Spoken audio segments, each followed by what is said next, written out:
The Met section of the PGA has long been home to some of the most accomplished club professionals in the nation.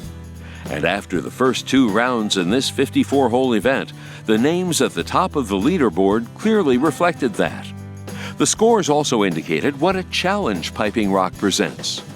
Through the first 36 holes, only 19 out of 122 rounds posted by those making the cut were under par. The 6 players in the final 2 groups were the only ones to start the final round at or under par. Frank Bensel of Century Country Club came into the event as the defending champion, having won last year's Lincoln Met PGA at Quaker Ridge. Paired in the next-to-last group with his brother-in-law, Colin Amaral of Metropolis, he had his sights set on making another run at the title. Brian Crowell talked to both before the final round. Here with Frank Bensel of Century Country Club. You've got an interesting pairing today, Frank. You got a brother-in-law in the group. Any family rivalry going out there? Any side bets? Yeah, well, I'm sure that a lot of family members will be checking the website today. His dad and Tony will be rooting for us both, and Elena will be rooting for both of us too. But Colin played a great round on the first day. Tough round yesterday afternoon was pretty tough, but. Well, yesterday you had a 68. Nobody out here shot better than that, and so maybe you figured out these windy conditions. What do you have to do today? Well, yeah, you got to. There's a few holes out there where you got to really be careful, and if you can avoid bogeys, there are some birdie holes out here. You got to make putts and avoid the bad holes. The first day I didn't avoid the bad holes, unfortunately, but well, right in there we got a chance to have a good day.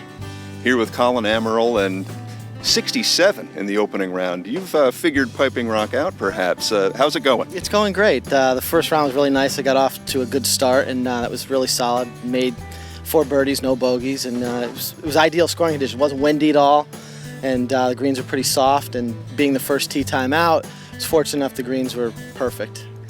What's the game plan going into the final round? I mean, the wind wreaks havoc with us tall guys. You got an advantage out there? A little bit. Being 5'5", it's a little bit of an advantage being low. But I think just to stay patient today, not try to be too aggressive, and just really just kind of keep the ball in play, keep it in the fairways, keep it on the greens. You're going to have a lot of long opportunities for birdies, rather, 30, 40 footers, but to 2-putt those. When you do get it in there close, try to capitalize on that. That's my goal today. Rounding out the next-to-last group was Nick Beto of Great Rock Country Club, who, like Amaral, started the final round at even par. Here with Nick Beto of Great Rock Country Club, out a little further on Long Island, probably windy out there as well. You've been playing great, 68-74, especially that opening round. You figured Piping Rock out a little bit. What are you going to do today in the final round? Hopefully a little bit of the same in the first round, just make some putts. Yesterday I struggled with the putter, just couldn't get it in the hole really, but just played solid and hoping to do a little the same today.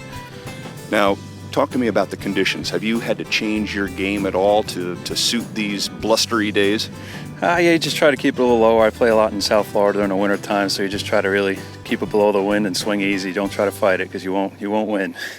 If you wanted to know how good the professionals are in the Met PGA section, you needed to look no further than the final group of the day.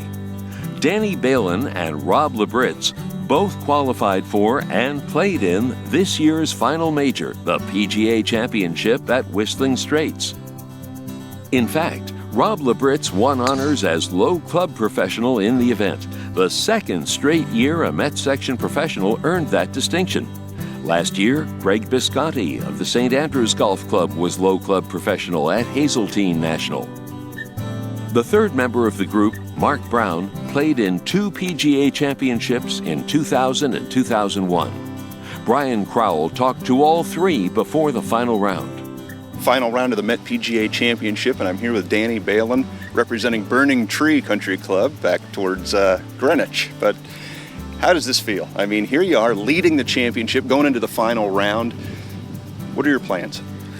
Yeah, it feels great. I played two solid rounds of golf so far, and if I can just keep sticking to my game plan, hitting fairways and hitting greens, and give myself some chances, hopefully good things will happen today.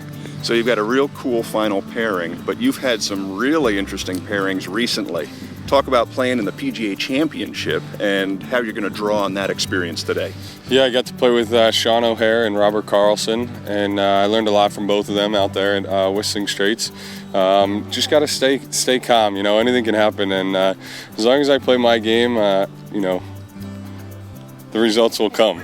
But it's been a great year, and I've learned a lot over the last, let's say, 6 months with everything that's gone on, and hopefully I can kind of bring all that together inside me and get the job done today. I've got a Glen Arbor feeling.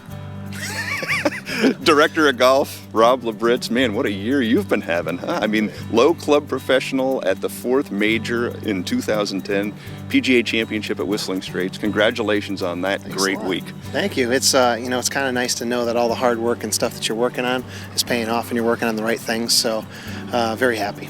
Windy here at Piping Rock, final round of the Met PGA Championship. Are you channeling some Whistling Straits feelings here? Definitely. I mean, this is probably one of the hardest golf courses that we play out here. And when the wind blows, it can play even more difficult. Thank goodness the greens are a little bit on the softer side, so you can throw some shots in there and it'll actually hold the greens. How much does that major experience help you on a day like today? Oh God, I mean, awesome. I mean, it's just going out there and playing with Danny Balin and Mark Brown. It's a little different than playing with Retief Goosen, but Danny Balin's playing some great golf. He's at 6 under and played within the last 2 days. He's playing solid. Here with Mark Brown of Tam O'Shanter, just a couple miles down the road. I mean, you're a local guy here, local favorite. Yeah, it's been a good summer. A lot of tournaments local. Sleep in my own bed every night. It's kind of nice, but no traffic out here in 10 minutes. Not a tough commute. No, it's great. It really is good. I see you working a little bit on the short game shots on the range. One of the few guys spending a lot of time with the wedges. What's your strategy? Well, again, today with the wind being the way it is, everyone's going to miss a few greens, and I think it's going to be crucial to see if we can get up and down to save pars or short, par fives, maybe make birdies. Well, you've been in this position before, the final round of one of our section championships, and it's nice to be in that final pairing. You got a couple Westchester, Connecticut guys. You're the lone Long Islander. Right.